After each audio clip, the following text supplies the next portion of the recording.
Well, again, Anna, this is a very, unique way to kind of do an interview, but it's a pleasure I to meet know. I know, it's crazy. you. So to start off, I wanted to ask you, what was your first thought when you first read the script for Love Victor? Honestly, my first thought was like, oh, this is so sweet and so cute and so just very sweet.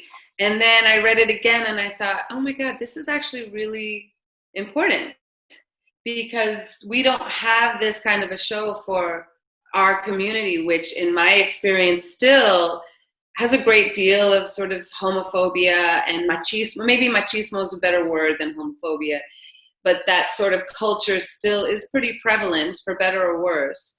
And I thought how interesting to look at it from our side of things, and I got really excited about And I'm glad that you mentioned the Hispanic side of things because what I loved about the show was that it took the traditional Hispanic household and their view towards the LGBTQ plus community.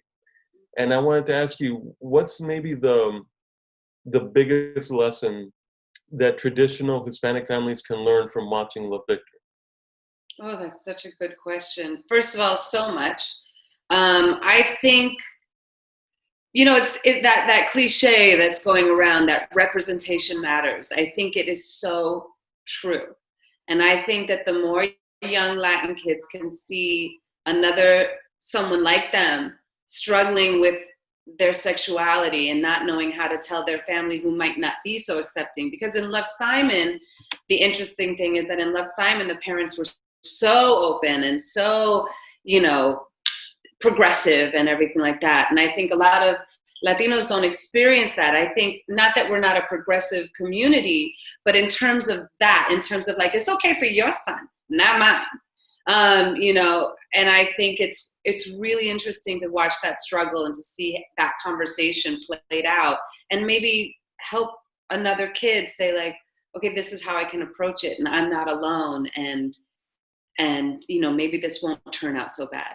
So I just think anytime you can sort of help a dialogue happen, especially within our community, and especially to like sort of cut down that idea that this machismo is sort of the only way to be a man is not true. It's very valid as well, but there's also a myriad of ways to sort of incorporate that. Absolutely. Boys kissing boys. This is not the world we grew up in.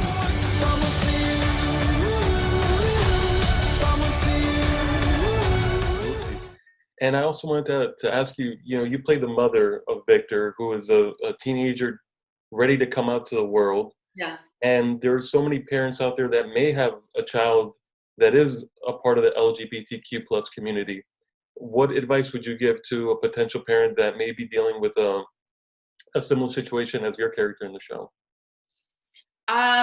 It's so interesting because I've played two mothers of gay sons, and on Betty, she was Hilda, my character on Ugly Betty, was so open and so really, she was ready to fight anybody who came for her son because he was gay and ready to like really, come to terms with it. Where Isabel, I think, is, first of all, she's clueless, or so she says. I think every mother sort of knows.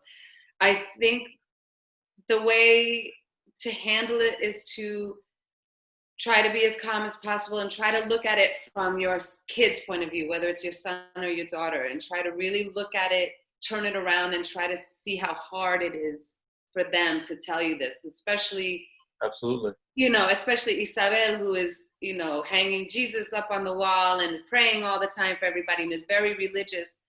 I think the only thing I would have advice for a parent who's that feeling, who has to have that experience, is to just say, just please stay open and please stay full of love and please keep Jesus in your heart because he loved everyone.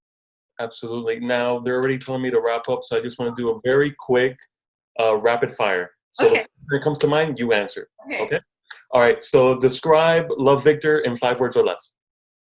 Sweet, funny, breakthrough, hot cast. One more. Good acting. Perfect. Okay.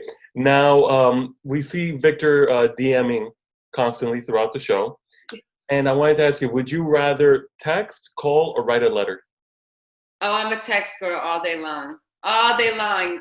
I should be writing letters, but All right. And last one: what's the craziest thing you do for a tres leches cake? um I would probably, I mean, I would try to cook one. That's the craziest thing because I am a complete failure at baking. Well, again, Anna, thank you so much for your time. I know this is a very unique way to do an interview, but again, it was an absolute pleasure.